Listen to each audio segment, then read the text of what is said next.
Hi అండి, అందరికీ నమస్తే. నండూరి శ్రీనివాసరావు గారు రచించినటువంటి లవ్ స్పాట్ పార్ట్ 6. జరిగిన కథ. ఆకాష్ క్లాస్మేట్ కపర్తి స్థానిక పోలీస్ స్టేషన్కి ఇన్స్పెక్టర్గా వస్తాడు. ప్రమీలది హత్య అనే ఆధారం దొరుకుతుంది.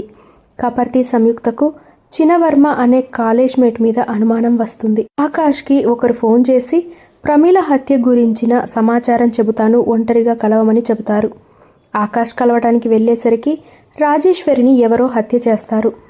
ప్రమీల హత్య వెనుక ఎవరో పెద్దవాళ్ల హస్తం ఉందని, వాళ్లే తనని కోయంబత్తూరుకి ట్రాన్స్ఫర్ చేయించారని కపర్తి ఆకాష్తో చెబుతాడు. చనిపోయే ముందు రాత్రి ప్రమీల తనతో ఒక కెమెరా తీసుకువెళ్ళిందని సీత ఆకాష్కి చెబుతుంది. ఇక కథ అక్కడి నుంచి ఇలా సాగుతుంది. అయితే ఇంట్లో వెతకడం వేస్ట్లేండి, మీరు ఎక్కువగా శ్రమపడవద్దు. ఇంతకీ ఆ కెమెరా దేనికి అని అడిగింది సీత ఫోన్ తీసుకుంటూ.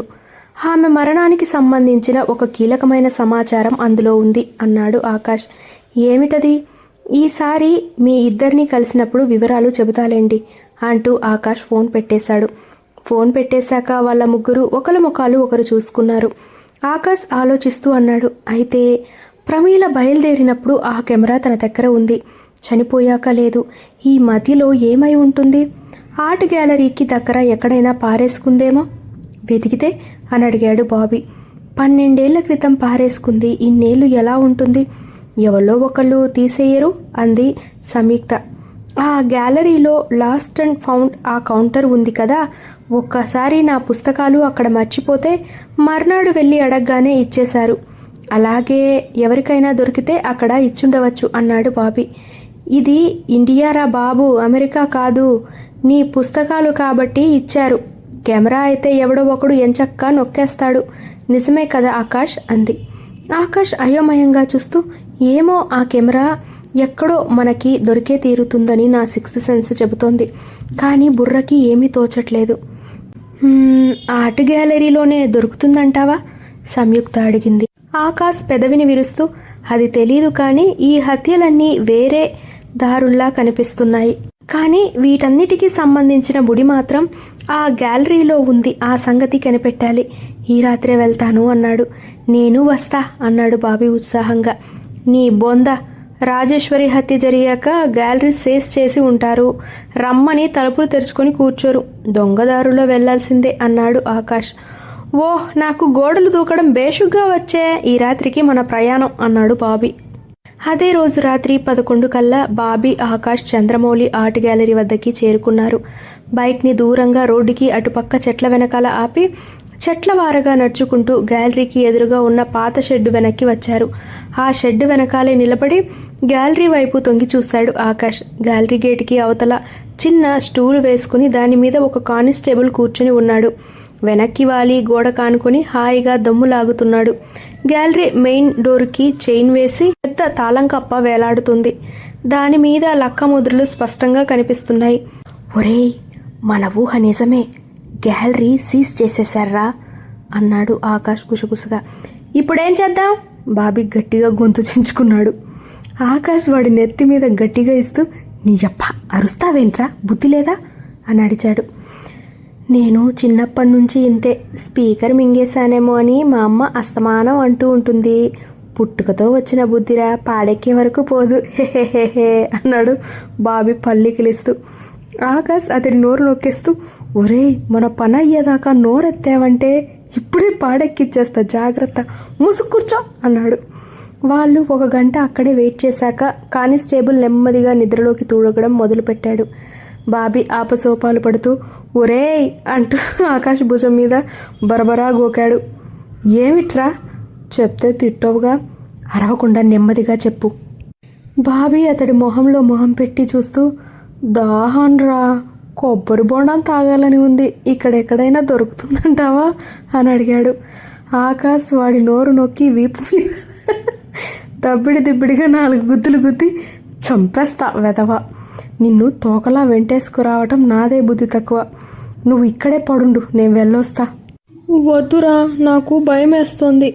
ఇక్కడుంటే ఆ రాజేశ్వరిని చంపినట్టు ఎవడైనా నన్ను చంపేస్తాడేమో, నేను నీతో వస్తానురా ప్లీజ్ అన్నాడు బాబీ. అయితే అన్నీ మూసుకొని రా, మధ్యలో నసికావంటే నేనే నిన్ను చంపేస్తా, నీకిష్టమైన కూరళ్ళు పచ్చళ్ళతో దినం పెట్టేస్తా, జాగ్రత్త అన్నాడు. పావుగంటలో ఆ కానిస్టేబుల్ గురక పెట్టడం మొదలుపెట్టాడు. ఎంత గట్టిగా అంటే రోడ్డుకి ఆవల పక్కన ఉన్న వీళ్ళకి కూడా వినిపించేంతగా. అది గమనించిన ఆకాష్, చప్పుడు చేయకుండా నా వెనకాలేరా అన్నాడు బాబీతో గుసగుసగా. ఇద్దరూ రోడ్డెక్కి పరుగులాంటి నడకతో గ్యాలరీ వైపు రోడ్డు దాటారు. తిన్నగా గ్యాలరీ వెనకాల వైపు ఉన్న నీలగిరి చెట్ల దగ్గరికి వెళ్లారు. గేటు అటుంది కదరా, వెనక వైపు వస్తున్నావెందుకు అన్నాడు బాబీ. నువ్వు అల్లుడివి కదా అని రా, నీకోసం సింహద్వారం బార్లా తెరిచి పూర్ణ కుంభంతో స్వాగతం చెబుతారు, మూసుకుని నా వెనకాలే రాబే అన్నాడు ఆకాష్ చిరాగ్గా. నీలగిరి చెట్ల దగ్గర ఆకి గ్యాలరీ వెనుక వైపు గోడ దగ్గర నక్కి దాక్కుని నెమ్మదిగా తలెత్తి చూశాడు ఆకాష్. అక్కడ ఎవరూ లేరు. అటూ ఇటూ చూసి ఒక్క ఉదురున గోడ ఎక్కి దప్పున అటువైపు దూకాడు. దూకగానే అక్కడున్న మొక్కల వెనకాల దాక్కుని ఎవరైనా గమనించారేమోనని చూశాడు. ఈలోగా గోడ అవతల నుంచి బాబీ, ఒరేయ్ నన్ను వదిలేసావేమిట్రా అని అరిచాడు అనుమానంగా. ఆకాష్ చప్పున పైకి లేస్తూ, ఇక్కడే ఉన్నా, పైకెక్కి తగలడు అన్నాడు. బాబీ పెద్ద బొజ్జతో ఎక్కలేక అవస్థపడుతూ ఉంటే అతడికి చెయ్యి అందించి మొత్తానికి పైకెక్కించి ఇవతల వైపుకు దింపాడు. ఆ తరువాత బాబీతో, బూట్లు విప్పి ఇక్కడే పడై, చప్పుడు అయిందంటే చచ్చిపోతాం అన్నాడు. కాస్ట్లీ బూట్లురా, 2,500. ఎవడైనా దొంగోడు కొట్టేస్తే మనమే దొంగల్లా వచ్చాం, కానీ ముందు విప్పరా అంటూ అతని బూట్లు కూడా విప్పాడు. ఆ పొదల మధ్యలో పడేశాడు. ఇద్దరు అడుగులు అడుగు వేసుకుంటూ గ్యాలరీకి ఎడం పక్క సందువైపుకి పిల్లుల్లా నడుచుకుంటూ వెళ్లారు. ఆ మధ్యలో నేల మీద శుద్ధ ముక్కలతో మనిషి ఆకారం గీసి ఉంది. బాబీ అది చూస్తూ, ఏమిట్రా అది అని అడిగాడు. నిన్న రాత్రి రాజేశ్వరి చనిపోయిన స్పాట్ అలా మార్క్ చేశారు, తొక్కకుండారా అన్నాడు గుసగుసగా. ఆ మధ్యలో ఎర్రగా ఉన్నదంతా రక్తమేనా బాబీ అడిగాడు. నాకు ఖచ్చితంగా తెలీదు, కాస్త రుచి చూసి చెప్పు అన్నాడు ఆకాష్ సీరియస్గా. 2 నిమిషాలయ్యాక ఒకచోట ఆగి, ఇదేదో రాజమార్గంలా ఉందే అంటూ ఒక పాత రేకు తలుపుని తోసి చూశాడు ఆకాష్. అది మ్యూజియం మూలవైపు ఉన్న స్టోర్ రూమ్కి బయట వైపు తలుపు. కొంచెం కదిపి అటు ఇటు తోయగానే మెల్లిగా తెరుచుకుంది. వాళ్ళిద్దరూ మెల్లిగా లోపలికి అడుగుపెట్టారు. లోపలంతా ఒకటే కంపు. పాత ఇనుప డబ్బాలు, పాడైపోయిన ఫ్రేమ్లు, బ్రష్లు, పాత కాగితాల చుట్టలు. ఆకాష్ వెనక్కి తిరిగి బాబీ చేయి పట్టుకుంటూ, ఏమీ తన్నకుండారా, ఏదైనా శబ్దమైతే మనం ఏకంగా బొక్కలోనే అన్నాడు గుసగుసగా. ఆ గదికి ఇంకోవైపు చిన్న చెక్క తలుపు ఉంది. పాతకాలం నాటి చెక్క గడియ ఉన్న తలుపు. ఆ గడియ మ్యూజియం లోపల నుంచి పెట్టి ఉంది. ఆకాష్ ఆ పక్కనే ఉన్న పాత గొడుగులోంచి చిన్న ఊచలాగి ఆ తలుపు సందులో దూర్చి అటూ ఇటూ కదిపాడు. 3 సార్లు కదపగానే ఆ తలుపు తెరుచుకుంది. ఇద్దరు ఆర్ట్ గ్యాలరీ గ్రౌండ్ ఫ్లోర్లోకి నిశ్శబ్దంగా ప్రవేశించారు. చతురస్రాకారంలో ఉన్న 3 అంతస్తుల బిల్డింగ్ అది. మధ్యలో ఖాళీ ప్రదేశం. తలెత్తి చూస్తే పైన సీలింగ్ వరకు కనిపిస్తుంది. మధ్యలో పెద్ద శాండ్లియర్ వేలాడుతోంది. ప్రతి ఫ్లోర్లోనూ విశాలమైన కారిడార్లు, అక్కడక్కడ గదులు, ఎటు చూసిన గోడలు పెద్ద పెద్ద పెయింటింగ్స్తో ఉన్నాయి. చిన్న చిన్న డిమ్ లైట్స్ వెలుగుతున్నాయి. మసగ్గా అన్నీ కనిపిస్తున్నాయి. బాబీ మురిసిపోతూ, ఎప్పుడూ జనంలో ఉన్నప్పుడు రావడమే, ఇప్పుడు రాత్రిపూట ఈ పెయింటింగ్ను ఇలా చూస్తూ ఉంటే నా బూటో నా బివిశశి అన్నట్టుంది అంటూ గొప్ప అనుభూతి కలుగుతోందిరా అన్నాడు పరవశంగా. నీ బూట్లే నీ భవిష్యత్తులే కానీ నీకు కొన్ని కండిషన్స్. ఎక్కడా చప్పుడు చేయకూడదు, అరవకూడదు, అసలు మాట్లాడకూడదు, ప్రశ్నలు అడగకుండా నా వెనకాలే రా అన్నాడు. నువ్వెక్కడికి వెళ్తావు అని అడిగాడు బాబీ. ప్రశ్నలు వద్దన్నానా అంటూ ఆకాష్ జేబులో నుంచి పెంటార్చి తీసి అటు ఇటు ఫోకస్ చేస్తూ నెమ్మదిగా ముందుకు వెళ్ళాడు. ఆ ఫ్లోర్లో ఒక మూలగా చిన్న అద్దాల రిసెప్షన్, దాని వెనక చిన్న బీరువా ఉన్నాయి. ఆ బీరువా దగ్గరికి వెళ్ళి లాగి చూశాడు. తాళం వేసి ఉంది. అటు ఇటు వెతుకుతూ ఉంటే ఆ రిసెప్షన్ టేబుల్లో డ్రాలో ఒక తాళం కనిపించింది. చప్పుడవ్వకుండా ఆ బీరువాని మెల్లగా తెరిచి చూశాడు. అందులో గ్యాలరీ టికెట్ల పుస్తకాలు, పెయింటింగ్స్ తాలూకు ప్రింట్ కట్టలు ఉన్నాయి. ఎక్కడైనా కెమెరా దొరుకుతుందేమోనని ఆకాష్ వాటి వెనకాల వెతుకుతూ ఉంటే బాబీ ఒక చిన్న కార్డుల కట్ట తీసి జేబులో వేసుకున్నాడు. అది గమనించిన ఆకాష్ చిరాగ్గా చూస్తూ, ఒరేయ్ మనం వచ్చింది దొంగతనానికి కాదురా అన్నాడు. అది కాదు ఆకాష్, ఇవి చంద్రమౌళి గారి పెయింటింగ్ల ప్రింట్స్. ఎన్నిసార్లు అడిగినా అవుట్ ఆఫ్ స్టాక్ అంటారు. మొత్తానికి ఇప్పుడు దొరికేసాయి, అందుకే తీసుకున్నా. ఈ కట్ట 10 రూపాయలు, కావాలంటే ఆ డబ్బులు ఇక్కడ పెట్టేస్తా. జేబులోంచి పర్సు తీయబోయాడు. నీ యంకమ్మ, ఇప్పుడు నిజంగా అనుమానం వస్తుంది. అంత నిజాయితీ అక్కర్లేదు గాని తీసుకు తగలడు అన్నాడు. ఆ బీరువాలో ఇంకేమీ దొరకలేదు. ఆకాష్ దాన్ని అలాగే లాక్ చేసి తాళం యథాస్థానంలో పెట్టాడు. ఆ ఫ్లోర్లో పెయింటింగ్స్ తప్ప ఇంకేమీ లేవని తెలుసుకున్నాక నెమ్మదిగా పై ఫ్లోర్లోకి వెళ్ళాడు. మెట్లెక్కుతూ ఉండగా పొరపాటున బాబీ కాలు జారి పడబోతూ ఉంటే ఆకాష్ చప్పున అతన్ని పట్టుకున్నాడు. చూసుకున్నాడవరా సచ్చినోడా అన్నాడు చిరాగ్గా. ఆ ఫ్లోర్లో అన్ని గదులు తిరిగారు. అక్కడ కూడా పెయింటింగ్లు తప్ప ఇంకేమీ కనబడలేదు. 2వ ఫ్లోర్కి వెళ్లారు. అక్కడ మెట్లెక్కగానే ఎదురుగా ఒక చిన్న గదిలో 4-5 చెక్క బీరువాలు ఉన్నాయి. ఆకాష్ వాటిని చూడగానే సన్నగా విజిలేస్తూ, అబ్బో, ఇక్కడ ఏవో పాత బీరువాలు ఉన్నాయి, ఇక్కడేమైనా దొరకొచ్చేమో అన్నాడు. అదృష్టవశాత్తు ఆ బీరువాల తాళాలు వాటికే ఉన్నాయి. అతను మొదటి బీరువా తెరిచాడు. దాని నిండా రిజిస్టర్లు, అకౌంట్ పుస్తకాలు సంవత్సరాల వారీగా సర్ది ఉన్నాయి. టార్చ్ లైట్ బాబీని పట్టుకోమని చెప్పి వాటి వెనకాల అంతా వెతికాడు. అక్కడ కెమెరా లాంటి వస్తువులేవీ లేవు. మిగతా 3 బీరువాలు కూడా అంతే. 5వ బీరువా మీద లాస్ట్ అండ్ ఫౌండ్ అని రాసి ఉంది. ఉత్సాహంగా ఆ బీరువా తెరిచాడు ఆకాష్. అందులో చాలా సామాన్లు చిందరవందరగా పడేసి ఉన్నాయి. అతడు ఒక్కొక్కటే వెతుకుతూ ఉండగా వెనక నుంచి బాబీగాడు గుసగుసగా, ఒరే అర్జెంట్ రా అన్నాడు దీనంగా. ఏమిట్రా అన్నాడు ఆకాష్ వెనక్కి తిరిగి చూస్తూ. బాబీ పొట్ట చేత్తో పట్టుకొని చిటికన వేలు చూపిస్తూ, 1 బాత్రూమ్ రా. ఛీ, నిన్నేం చేసినా పాపం లేదురా అంటూ ఆకాష్ అటు ఇటు చూసి, ఈ ఫ్లోర్లో ఎక్కడో బాత్రూమ్ ఉందని కింద బోర్డు పెట్టారు, వెతుక్కొని అక్కడికి తగలడు. బకెట్ల చప్పుళ్ళు, నీళ్ల చప్పుళ్ళు చేస్తే తోలు తీస్తా, జాగ్రత్త అన్నాడు. సరే అంటూ బాబీ ఆ టార్చ్ ఆకాష్ చేతికిచ్చి మెల్లగా బయటకొచ్చాడు. ఆకాష్ తన వెతుకులాటలో నిమగ్నమైపోయాడు. ఆ బీరువా అరల నిండా 100ల కొద్దీ వస్తువులు ఉన్నాయి. పోగొట్టుకున్న తాళాలు, కళ్ళజోళ్లు, జేబు రుమాళ్లు, పెన్నులు, ఐడెంటిటీ కార్డులు, తల క్లిప్పులు, పుస్తకాలు, టిఫిన్ బాక్స్లు, పాల సీసాలు, స్కూల్ బ్యాగులు. గ్యాలరీకి వచ్చినప్పుడు వాళ్ళు వీళ్ళు మర్చిపోయిన అడ్డమైన వస్తువులన్నీ అందులోనే ఉన్నాయి. ఆకాష్ అస్సలు సహనం కోల్పోకుండా ఏ ఒక్కటి వదలకుండా అన్నీ వెతికాడు. ఆఖరి అరవరకు వెతికాడు. కానీ అతడి ఆశ నిరాశ అయ్యింది. ఎక్కడా కెమెరా జాడే లేదు. ఆ బీరువా కూడా మూసేసి పక్కనే ఉన్న కుర్చీలో కూర్చుని తల పట్టుకున్నాడు. ఒకవేళ ఆ కెమెరా కోసమే ప్రమీల హత్య చేయబడి ఉంటే ఆ కెమెరా ఇప్పుడెందుకు ఉంటుంది?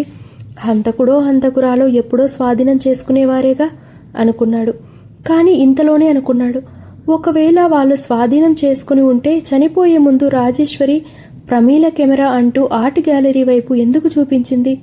అంటే ఆ కెమెరా సంపాదించమనేగా అర్థం. అంటే అది ఎక్కడో ఉందనేగా. మరైతే ఎక్కడుంది? అతడలా ఆలోచిస్తూ ఉండగా దప్పున చెప్పుడైంది. ఉలిక్కిపడి చూశాడు. బాబీ పక్కన లేడు. వాడు బాత్రూంకి వెళ్లాడని గుర్తొచ్చింది.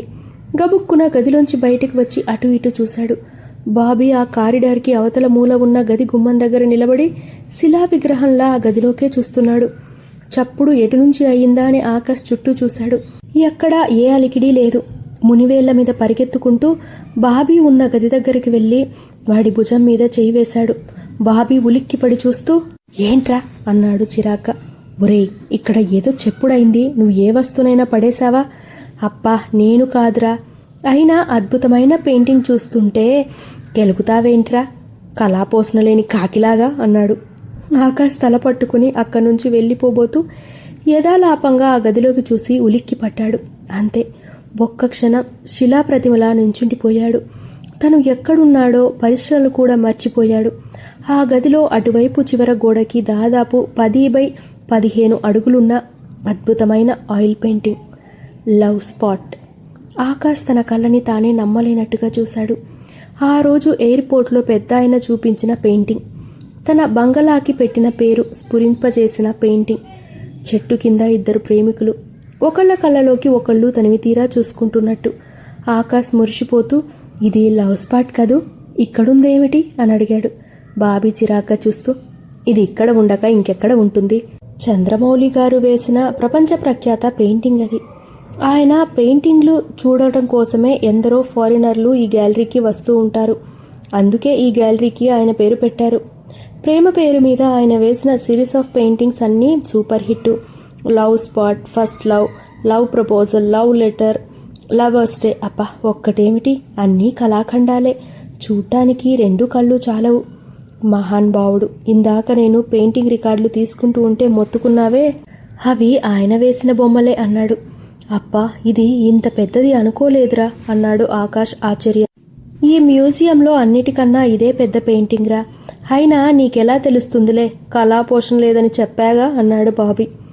ఆకాష్ కన్ను ఆర్పకుండా ఆ పెయింటింగ్నే చూస్తూ, ఒరేయ్ నాకు కళాపోషణ లేదన్నావు, నువ్వు పెద్ద మహా కళాపోషకుడిగా పోషిస్తున్నావు కదా, ఆ లవ్ స్పాట్ బొమ్మలో ఉన్న స్పెషాలిటీ ఏమిటో చెప్పరా చూద్దాం అని అడిగాడు.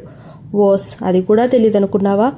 ఆ చెట్టు కింద కూర్చున్న ప్రేమికుల కళ్ళలో ఫీలింగ్స్, ఆ బ్యాక్గ్రౌండ్లో ఉన్న తోట, ఆ పక్కన ఉన్న గుట్ట, చెట్టు మీద పుట్ట, చీపురు కట్టేం కాదు, ఇంకా ఆపు.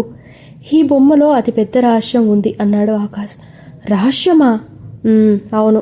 ఏంట్రా అది? బాబీ ఆతృతగా అడిగాడు. ఆ ప్రేమికులిద్దరూ ప్రేమమూర్తుల్లా కనిపిస్తున్నారా? కానీ అది నిజం కాదు. ఆ బొమ్మ మీద ఒక యాంగిల్లో లైట్ వేసి చూస్తే ఆ మగవాడి కళ్ళలో భయం, ఆ అమ్మాయి కళ్ళలో క్రౌర్యం కనిపిస్తాయి. అంతేకాదు ఆ చెట్టు చాటున ఇంకో మనిషి కూడా కనిపిస్తాడు.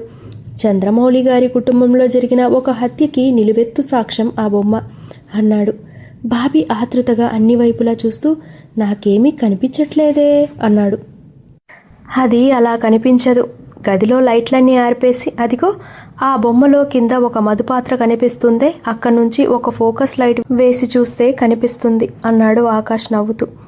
అది పెద్ద రహస్యం, చాలామందికి తెలియదు. ఆ మధుపాత్ర విషప్రయోగానికి గుర్తు. ఆ బొమ్మ వెనకాల పెద్ద కథ ఉందిరా, రేపెప్పుడైనా చెప్తా అన్నాడు. బాబీ సంబరపడిపోతూ, గ్రేట్ రా, నువ్వేదో బీరువాలో రిజిస్టర్లు వెతుకుతుంటే గ్యాలరీలోకి ఎవడు వచ్చాడో ఎవడు పోయాడో వెతికేందుకు వచ్చావనుకున్నాను కానీ నాకు ఇంత ఉపకారం చేస్తావనుకోలేదు అన్నాడు. ఆకాష్ ఒక్క క్షణం అతని కళ్ళలోకి చూస్తూ, వావ్, నువ్వు అన్నది విన్నాక నాకు ఇంకో ఆలోచన వచ్చిందిరా. 13 మార్చి 2000న ఇక్కడికి ఎవరెవరు వచ్చారో ఆ రిజిస్టర్ ఓపెన్ చేసి చూస్తే ఏదైనా దొరకొచ్చేమో. పద మళ్ళీ అక్కడికి వెళ్దాం అంటూ బాబీ చెయ్యి పట్టుకున్నాడు. బాబీ అతడి చెయ్యి వదిలించుకుంటూ, నువ్వు ఆ పని మీద ఉండు, నాకు ఇక్కడ ఇంకో ముఖ్యమైన పని ఉంది అన్నాడు. అయితే ఇక్కడే తగలడు అంటూ ఆకాష్ రికార్డుల గదిలోకి వెళ్ళాడు. మళ్ళీ బ్యాటరీ లైట్ వేసి మొదటి బీరువా తెరిచారు. అందులో పుస్తకాలు ఒక్కొక్కటే బయటికి లాగి వాటి మీద సంవత్సరం చూశాడు. ప్రతి నెల ఒక రిజిస్టర్ ఉంది. 10 నిమిషాలు వెతికాక 3వ అరలో మార్చి 2000 సంవత్సరం రిజిస్టర్ దొరికింది. అతడి మొహం ఆనందంతో వెలిగిపోయింది. గబగబా పేజీలు తిప్పాడు. ఆ రిజిస్టర్ ఎవరు వచ్చారో ఎవరు వెళ్ళారో మెయింటైన్ చేసే లాగ్ పుస్తకం కాదు, గ్యాలరీ ఇన్ఫర్మేషన్ రిజిస్టర్ అది. అంటే గ్యాలరీలో నుంచి బయటకి లోపలికి ఏదైనా ముఖ్యమైనవి వెళ్ళినా వచ్చినా అందులో రాసి ఉంది. అలాగే ముఖ్యమైన ఇతర విషయాలు, సెలవులు, అక్కడికి వచ్చిన ప్రముఖుల వివరాలు అన్నీ ఉన్నాయి. 13వ తారీఖు పేజీ చూడగానే అతడి కళ్ళు ఆనందంతో మెరిశాయి. ఆ పేజీలో ఉన్న ఒక్కొక్క విషయమే చదివాడు. ఆ తారీఖున పెద్దగా ఏమీ లేదు, ఏవో కాగితాల కట్టలు, చెక్క ఫ్రేములు, స్టాక్ వచ్చినట్టు రాసిందంతే. అతడు చిరాగ్గా మూసేయబోతూ పక్క పేజీ తిప్పి చూశాడు. ఆ పేజీ ఖాళీగా ఉంది. ఆ రోజు ఆదివారం అయి ఉంటుందిలే అనుకుంటూ మూసేయబోతూ పైన చూస్తే శనివారం అని ఉంది. మరి ఖాళీగా ఉందేమిటప్పా అనుకుని పక్క పేజీ తిరిగేశాడు. అందులో ఒకతని ఫోటో అంటించి ఉంది. క్రింద 13 మార్చి 2000 సంవత్సరం నైట్ వాచ్మెన్ సింహాచలం చనిపోవటం వల్ల గ్యాలరీకి నిన్న సెలవు అంటూ అతని మరణం తాలూకు వివరాలు రాసున్నాయి. నైట్ వాచ్మెన్ సింహాచలం 2 రోజుల ముందే ఇక్కడ పనిలో చేరాడు. రాత్రి 13న అతడు తప్పతాగి గ్యాలరీ ఎదురుగా ఉన్న రోడ్డులో వెళ్తూ ఉండగా సుమారు 10 గంటల ప్రాంతానికి ఒక లారీ వెనక నుండి వచ్చి అతన్ని గుద్దేసింది. తరువాత రోజు ఉదయాన్నే అతని బాడీని కనుక్కున్నాము. కంపెన్సేషన్ అతని భార్య పాపాయమ్మకు అందజేశాము అని రాసుంది. ఆకాష్ భృగుటి ముడిపడింది. ఈ పాపాయమ్మ గురించి, నైట్ వాచ్మెన్ గురించి సంయుక్త చెప్పగా విన్నాడు. అతడికి ఆశ్చర్యం వేసింది అది కాదు. ఆ రాత్రి సరిగ్గా 9:45 నుంచి 10:30 మధ్యలో ప్రమీల ఈ రోడ్డులోనే ఉంది. అంటే ఈ యాక్సిడెంట్ తను చూసి ఉంటుందా? ఆ అవకాశం ఉందా? సింహాచలంది యాక్సిడెంటా లేక హత్య? దానికి ప్రమీలకి ఏదైనా లింకు ఉందా? అతడిలా ఆలోచిస్తూ ఉండగా కళ్ళ ముందు ఏదో వెలిగి ఆరి అవుతున్నట్టు అనిపించింది. చప్పున తలెత్తి చూశాడు. చంద్రమౌళి గది దగ్గర లైట్లన్నీ ఆర్పేసి ఉన్నాయి. కానీ ఆ గదిలోంచి ఒక లైటు మాత్రం వెలుగుతూ ఆరుతూ కనిపిస్తుంది. ఓరి బాబోయ్, ఇది బాబీగాడి పనే అనుకుని ఆ రిజిస్టర్ యథాస్థానంలో పెట్టేసి పరిగెత్తుకుంటూ ఆ గది దగ్గరికి వెళ్ళాడు. అప్పటికే బాబీ ఆ గదిలో లైట్లన్నీ ఆర్పేసి ఒక పెద్ద ఎమర్జెన్సీ ల్యాంపు ఒళ్ళో పెట్టుకుని ఆ పెయింటింగ్ కింద నేల మీద కూర్చున్నాడు. సరిగ్గా ఆ మధుపాత్ర దగ్గర ఆ లైట్ ఫోకస్ చేసి ఆర్పుతూ వేస్తూ పెయింటింగ్లో ఏదైనా కనిపిస్తుందేమోనని వెతుకుతున్నాడు. ఆకాష్ చిరాగ్గా వెళ్ళి వాణ్ణి ఒకటి పీకుతూ, వెధవ, ఎవరైనా బయట నుంచి చూస్తే మనల్ని బొక్కలో పెడతారా అన్నాడు. బాబీ అదేమీ పట్టించుకోకుండా, ఒరేయ్, నువ్వు చెప్పిందేది ఇందులో కనిపించట్లేదురా, నిజమేనా బుస్సా అన్నాడు. భూతద్దాలు సరిగ్గా పెట్టుకుని చూస్తే కనిపిస్తుందిరా, అమ్మ తోడు కళ్ళు అద్దాల్లోంచి దూరి చూసినా కనిపించట్లేదు, కావాలంటే నువ్వు చూడు అంటూ ఫోకస్ లైట్ ఆర్పివేసి చూపించాడు బాబీ. ఇంతలో బిల్డింగ్ కింద నుంచి అందర్ కోన్ హాయ్ అంటూ గట్టిగా అరుపు, పోలీస్ విజులు వినిపించాయి. ఆకాష్ గమ్మున పైకి లేచి, అమ్మో, కానిస్టేబుల్ లేచినట్టున్నాడు, పద పారిపోదాం అంటూ బాబీ జబ్బ పుచ్చుకుని లేపాడు. ఇద్దరూ బయటకు పరిగెత్తారు.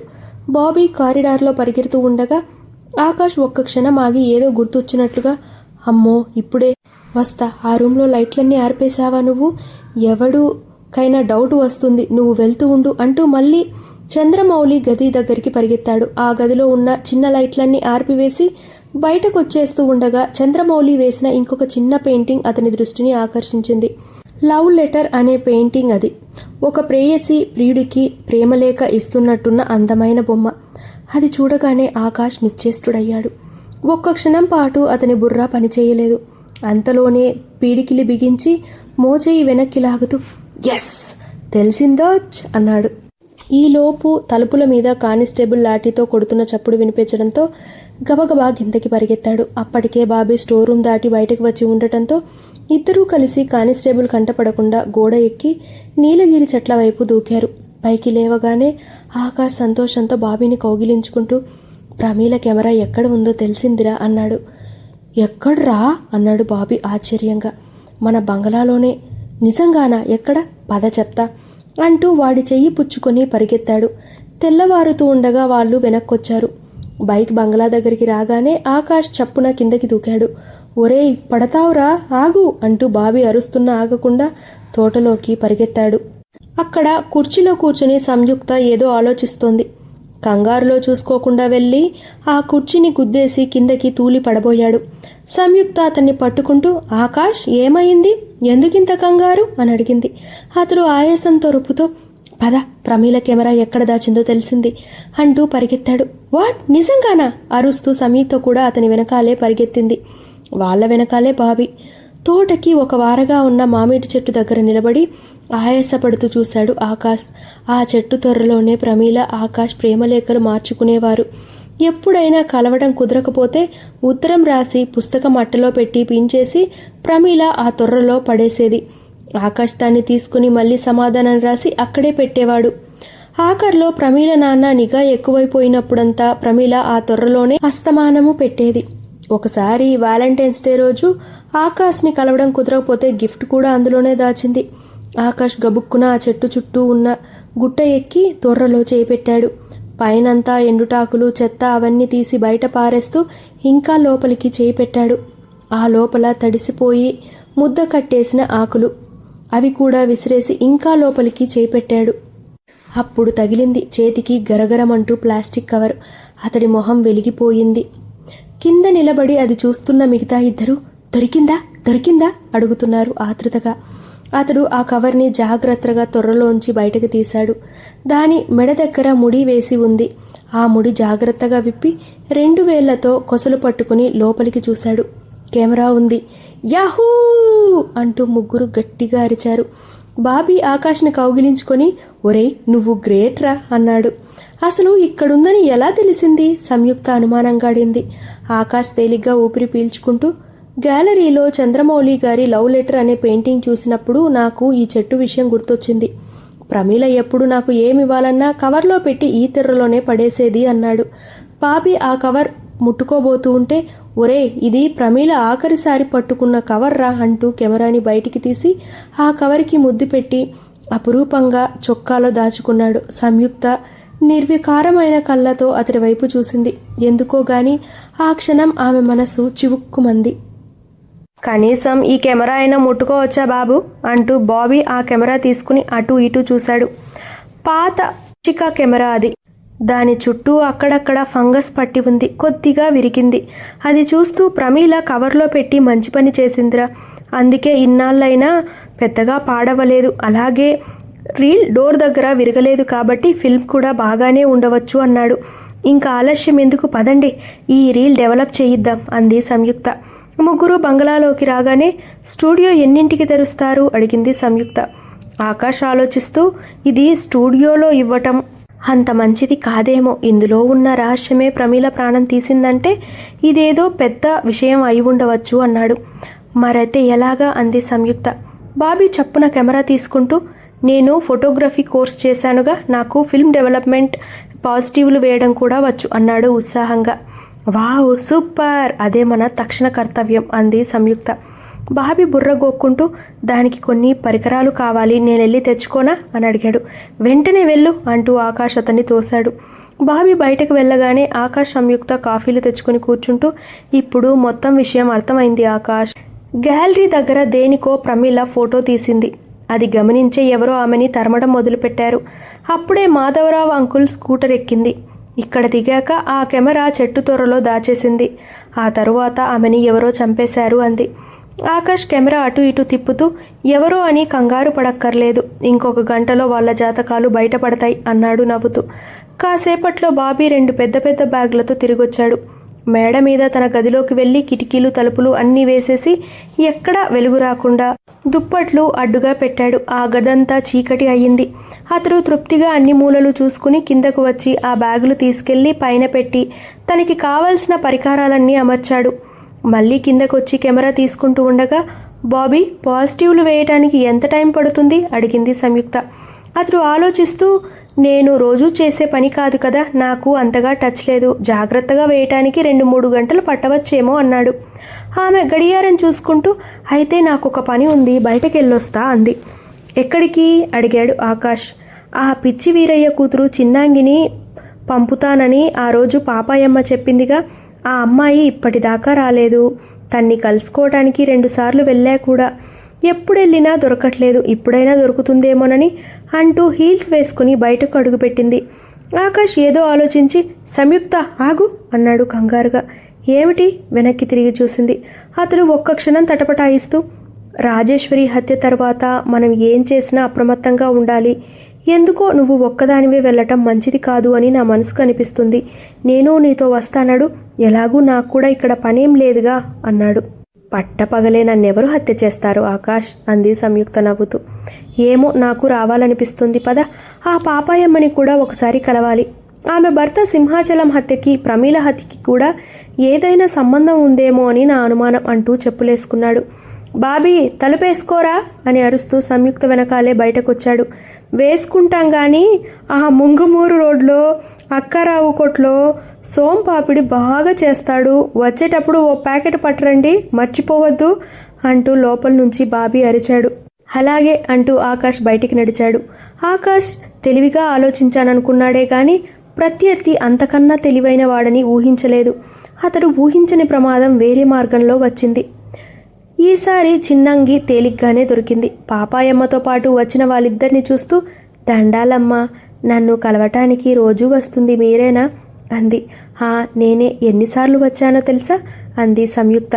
క్షమించండమ్మా, పండ్లే పండ్లు, క్షణం కూడా తీరికలేదు. ఇప్పుడు కష్టపడితేనే కదమ్మా 4 రాళ్ళు వెనుకేసుకునేది అని ఆ పాక ముందు నులక మంచం వేసి వారిద్దరిని కూర్చోబెట్టి తను అరుగు మీద కూర్చుంది.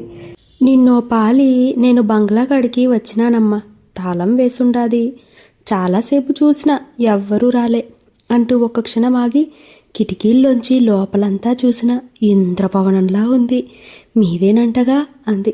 సంయుక్త చిరునవ్వు నవ్వింది. ఆకాష్ చిన్నంగి వైపు పరిశీలనగా చూశాడు. ఆమె దాదాపు 6 అడుగుల ఎత్తుంటుంది. 25-30 ఏళ్ళు ఉండవచ్చు. కష్టపడి పనిచేయటం వల్లనో తీగలాగా ఉంది, నల్లగా ఉన్నా సరే. చక్రాల్లాంటి కళ్ళు, ఆమెలో ఒక రకమైన కళ ఉంది. ఆ ఏరియాలో ఉన్న చాలామంది కన్నా ఆమె భాష చాలా మెరుగ్గా ఉంది. చేతులు కాళ్ళు గుండ్రంగా తిప్పుతూ గలగలా మాట్లాడేస్తుంది. మీరు మా అయ్యకి పిచ్చెందుకు పట్టిందో అడగడానికి వచ్చారని అత్తమ్మ చెప్పింది. ఎవరో సర్కారోళ్ళు అయి ఉంటారులే అనుకున్నా. మొన్న బంగళా కాడకొచ్చాక తెలిసింది అసలు ఈ విషయం అంది. ఏం తెలిసింది ఆశ్చర్యంగా అడిగింది సంయుక్త. మీరు ప్రమీలమ్మ తాలూకు మనుషులని. హాల్లో ఆయమ్మ పెద్ద పెద్ద ఫోటోలు చూసిన తడుముకోకుండా అంది చిన్నాంగి. ప్రమీల నీకు తెలుసా ఆశ్చర్యంగా అడిగాడు ఆకాష్. ఓ బాగా తెలుసు, మా అయ్యకైతే మరీను. ఎలా తెలుసు? నాది ఆయమ్మది రక్త సంబంధం అయ్యా. అంటే అయోమయంగా చూశాడు. ఆమె నవ్వుతూ అంది. ఎప్పుడో చాలా ఏళ్ల క్రితం, నాకు 16 ఏళ్ళు ఉంటాయేమో, చెట్టు మీద నుంచి పడిపోయిన బుర్ర బత్తలైతే మా అయ్య నన్నెత్తుకొని కంగారుగా తిరిగిండు. ఎవ్వరూ సహాయం చేయలేదు. అప్పుడు ఈఎంఐ కాలేజీ నుండి ఆటోలో వస్తుంది. తనే హాస్పిటల్కి తీసుకెళ్ళింది. నాకు చాలా రక్తం పోతే తనే ఇచ్చింది. కృతజ్ఞతగా చూస్తూ అంది. ఆయమ్మది గొప్ప మనసయ్యా. అప్పటినింకా అప్పుడప్పుడు నేనెలా ఉన్నానో కనుక్కోవటానికి మా గుడిసెకు వచ్చేది. కొన్నిసార్లు మాకు తిండి గింజలు లేకపోతే డబ్బులు కూడా ఇచ్చేది. 2 సార్లు తన డబ్బాలో అన్నం తీసి నాకు పెట్టిందయ్యా. చెబుతుంటే ఆమె ప్రతి మాటలోనూ ప్రమీల పట్ల కృతజ్ఞత, ప్రేమ తొణకిసలాడేయి. కాసేపు ఆగి ఆకాష్ మెల్లగా అడిగాడు. మీ అయ్య అస్తమాను అక్కీ అక్కీ అను అరుస్తూ తిరిగేవాడు. అది ఎందుకో తెలుసా? అతనికి పిచ్చి ఎలా పట్టింది? తెలుసయ్యా అంటూ పాకగుంజకి ఆనుకొని కళ్ళు మూసుకుని గతం గుర్తు చేసుకుంది. ప్రమీలమ్మ చనిపోయే రోజు అయ్య ఆమెను కలిశాడయ్యా. ఆ రాత్రి ఆయమ్మ కంగారుగా అక్కడికి వచ్చిందట. ఇప్పుడు మీ బంగళా ఉందే ఆ కాడికే. అక్కడ ఆయమ్మ అస్తమాను ఎవరో అబ్బాయితో కలిసేదట. వాళ్ళు ప్రేమికులంట. మా అయ్య 1-2 సార్లు చెప్పేశాడు. ఇంతకీ ఆ రోజు ఏమైంది అడిగాడు ఆకాష్. ఆ రాత్రి హోరున వర్షం. ఆయమ్మ గాబరా పడుతూ వచ్చేసరికి మా అయ్య అక్కడ మర్రి చెట్టు కింద కూర్చుని బీడీ కాల్చుకుని ఉంటున్నాడట. అప్పుడే ప్రమీలమ్మ అటు వచ్చిందట. ఆడెప్పుడు ఆ చెట్టు కింద కూర్చునేటోడు, చివరికి దాని కిందే పడి చచ్చిపోయిండు అంటూ 1 నిమిషం ఆగి కళ్ళు తుడుచుకుంది. ఆ తరువాత ప్రమీల వచ్చి సంయుక్త ఆత్రంగా అడిగింది. అయ్య ఆమెను చూసి ఇంత రాత్రేలా వచ్చావేంటమ్మా అని అడిగాడట. ఆమె కంగారు పడుతూ వీరయ్య నాకు సాయం చేస్తావా అని జాలిగా అడిగిందట. అయ్య మాటిచ్చాక ఒక అబ్బాయి పేరు చెప్పి అతన్ని ఎలాగైనా అక్కడికి తీసుకురమ్మని చెప్పిందట. నీతో పాటు అప్పుడప్పుడు ఇక్కడికొచ్చేవాడుగా, ఎర్రగా పొడుగ్గా ఉంటాడు, ఆ బాబేనా అని అయ్య అడిగాడట. అతనే, నువ్వు గుర్తుపట్టగలవా అని అడిగితే అయ్య గుర్తుపట్టగలను అన్నాడట. రైల్వే స్టేషన్లో వెతుకు, ఎలాగైనా అతన్ని ఇక్కడికి తీసుకురా ప్లీజ్ అని అడిగితట. ఆడకి నిన్నే నేను తీసుకెళ్తా పదమ్మా అన్నాడట అయ్య. వద్దు వీరయ్య, నేను ప్రమాదంలో ఉన్నా. నేను ఇక్కడున్నట్టు ఎవరికీ తెలియకూడదు. నువ్వు వెళ్ళి తీసుకురా. నువ్వు వచ్చేదాకా నేను ఇక్కడే ఉంటా అందట. అయ్య తన బట్టలు చూసుకుంటూ, ఆ బాబు నాకు తెలుసు కానీ నేనెవరో ఆ బాబుకు తెలియదే. ఇంత రాత్రివేళ రమ్మంటే నాకు కూడా వచ్చేస్తాడా అని అడిగాడట. ఆయమ్మ కాసేపు ఆలోచించి, అక్కి నీకోసం పమ్మి అక్కడ ఎదురు చూస్తోంది అని చెప్పు, తప్పకుండా వస్తాడు అందట. తాత బయలుదేరుతూ ఉంటే, వీరయ్య తప్పకుండా తీసుకొస్తావు కదూ, నా జీవితం అంతా దీని మీదే ఆధారపడి ఉంది అని అడిగిందట. అయ్య ఆమె చేతిలో చేయి వేసి, నన్ను నమ్ము తల్లి, ఈడనే ఉండు, నువ్వు ఈడనే ఉన్నావని కబురు ఇచ్చి ఎట్టాగైనా ఆ బాబుని ఇక్కడికి తీసుకొచ్చే బాధ్యత నాది. చెయ్యి మీద చెయ్యేసి ఆనా అని చెప్పాడట. వెళ్తూ వెళ్తూ దారిలో నా కాడకొచ్చి ఈ సంగతంతా చెప్పి, ఆయమ్మ ఎందుకో చాలా గాబరాగా ఉందే, నువ్వెళ్ళి తోడుండు అని చెప్పాడు. నేను సరే అన్నా కానీ అయ్యా అటెళ్ళాక నిద్రొచ్చి తొంగున్నా. అయ్యా రాత్రంతా వెతికాడు కానీ ఆ బాబు దొరకలేదనుకుంటా. తెల్లారి చూస్తే ఆయమ్మ ఉరిపోసుకుని చచ్చిపోయింది, ఆ చెట్టుకే వేలాడుతోంది అని చూసిన కాన్నుంచి అయ్యకి పిచ్చెక్కింది. ఎర్రగా పొడుగ్గా ఉన్న ఏ బాబుని చూసినా, అక్కీ పమ్మి నీ కోసం ఎదురు చూస్తా ఉంది అక్కడే అంటూ రోడ్లమ్మట తిరిగేవాడు. మొన్నీ మధ్య పోయే వరకు అంతే అంటూ ముగించిందామె. ఆకాష్ చాలాసేపటి వరకు మాట్లాడలేదు. అతడి మూడ్ మళ్ళీ విచారంగా మారిపోవడం చూసిన సంయుక్త, ఆకాష్ ఇక బయలుదేరదాం పదా అంది. వాళ్ళిద్దరూ చిన్నాంగితో చెప్పి బయలుదేరారు. వెళ్తూ వెళ్తూ పాపాయమ్మతో కూడా 2 నిమిషాలు మాట్లాడారు కానీ ఆమె తెలుసున్న విషయాలే మళ్ళీ చెప్పింది. అక్కడి నుంచి కూడా బయలుదేరబోతూ ఉంటే చిన్నాంగి పరిగెత్తుకుంటూ వస్తూ, అమ్మా నాకో సాయం చేసి పెట్టవు అంది. సంయుక్త ఏమిటన్నట్టుగా చూసింది. ఏం లేదమ్మా, ఆ అక్కీ బాబు ఎవరో గాని మీకు తెలిస్తే కాస్త ఆ 2 ముక్కలు చెప్పండి. ఆ రకంగా మా అయ్య ఏడున్నా ఆడి ఆత్మ శాంతిత్తాది అంది. ఆకాష్ ఆమె కళ్ళలోకి చూసి విరక్తిగా నవ్వుతూ, ఆ అక్కీని నేనే. ప్రమీలకు ఇచ్చిన మాటని మీ అయ్య నిలబెట్టుకున్నాడు. చచ్చిపోయేందుకు 1 నిమిషం ముందు ఆ విషయం నాకు చెప్పి చనిపోయాడు అంటూ అక్కడి నుంచి కదిలాడు. చిన్న అంగి చిత్తరులా నిలబడిపోయింది. అక్కడి నుంచి వెనక్కొస్తూ అక్కారావు కొట్టు చూడగానే వాళ్ళిద్దరికీ బాబీ గుర్తొచ్చాడు. సంయుక్త 1/4 కేజీ సోంపాపిడి ప్యాక్ చేయించబోతూ ఉంటే, మన ఎలుగుబంటోడికి అది ఎక్కడ సరిపోతుంది, 1 కేజీ కట్టించు అంటూ ఆకాష్ డబ్బులిచ్చాడు. ఆ ప్యాకెట్ పట్టుకుని ఇద్దరూ నడుస్తూ ఉంటే, సంయుక్త, ఈ ముసలతని విచిత్రమైన విషయానికి కూడా వివరణ ఇస్తుందా మీ పారాసైకాలజీ అని అడిగాడు. ఆమె నవ్వుతూ, నీకు పారాసైకాలజీ మీద నమ్మకం ఉందా అని అడిగింది. ఇంతకుముందు లేదు, ఇప్పుడిప్పుడే నమ్మకం తప్పదేమో అనిపిస్తుంది. కానీ ఒక విషయం చెప్పు, అతను ఇక్కడ చనిపోతూ నాకు అక్కడెక్కడో ప్యారిస్ ఎయిర్పోర్ట్లో ఎలా కనిపించాడు అని అడిగాడు. పారాసైకాలజీలో క్రైసిస్ అపారిసన్ అని ఒక అంశం ఉంది ఆకాష్. అంటే చనిపోయే ముందు ఆఖరి గడియల్లో ఉన్నారనుకో, అప్పుడు వాళ్ళ ఆత్మ వాళ్ళలోంచి దాదాపు బయటకు వచ్చేస్తుంది. కానీ చనిపోయే వరకు ఇంకా వాళ్ళనే అంటిపెట్టుకొని ఉంటుంది. ఆ శక్తి ఆత్మలో చాలా ఉంటుంది. ఆ స్థితిలో ఎవరికైనా ఏమైనా చెప్పదలుచుకుంటే ఆ కోరిక బలంగా ఉంటే అప్పుడు అవతలి వాళ్ళు ఎంత దూరాన ఉన్నా ఆత్మ వాళ్ళని చేరుకోగలదు. కావాలంటే లీలగా కనిపించనూగలదు. ఆ తర్కంతో ఆలోచించి చూడు, ముసలతని సంగతి నీకే అర్థమవుతుంది. అతను బ్రతికున్నంతకాలం ఈ విషయం నీతో చెప్పాలి అని ఆరాటపడ్డాడు. చనిపోయే ముందు ఆ కోరిక మరీ బలవత్తరమై ఉంటుంది. అందుకే అతడి ఆత్మ నిన్ను వెతుక్కుంటూ వచ్చిందేమో. అన్బిలీవబుల్ అంటూ 1 క్షణం ఆగి, మరైతే నేను ప్యారిస్ విమానాశ్రయంలో ఉన్నానని ఆత్మకి ఎలా తెలుసు? సంయుక్త కాసేపు ఆలోచించింది. ఆకాష్, ఆత్మకి ఉన్న శక్తి అంతులేనిది. అది నిజంగా తలుచుకోవాలే కానీ ఏ పనైనా చేయగలదు అంది. మరైతే ఆత్మ మనందరిలోనూ ఉంటుందిగా. నేను ఈ క్షణం కావాలనుకుంటే ప్యారిస్ విమానాశ్రయానికి వెళ్ళిపోగలనా అన్నాడు వెటకారంగా. ఆమె చిన్నగా నవ్వింది.